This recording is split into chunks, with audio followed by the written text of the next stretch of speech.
The gentleman is recognized to speak on his amendment. I thank the gentleman. It's good to know that at 9:30 there are so many present people here.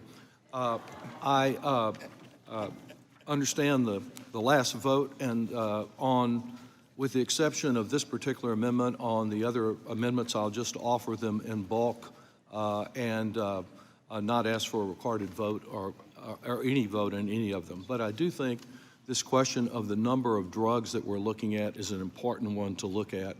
Like the question of the uninsured, this is one of the areas that so many of the groups have been asking to have this H.R. 3 modest corrections for big impact. We are providing for only 25 drugs per year to be negotiated.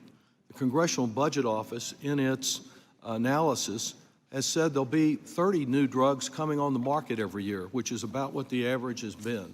So we won't even be keeping up with the number of new drugs that are entering the market with the negotiation.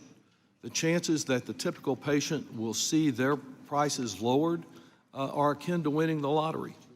Medicare Parts B and D cover over 8,000 drugs. H.R. 3 requires that less than 0.3% of those drugs are negotiated annually.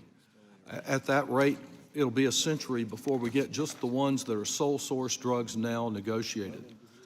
The floor of 25, 35 drugs will be effectively a ceiling. Is it too burdensome to ask that a few more drugs be done?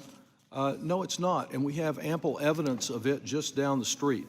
The Veterans Administration already does this for veterans. Each year they negotiate the prices of 50 to 100 drugs, and they do so without the provisions of H.R. 3, which set a ceiling and a floor.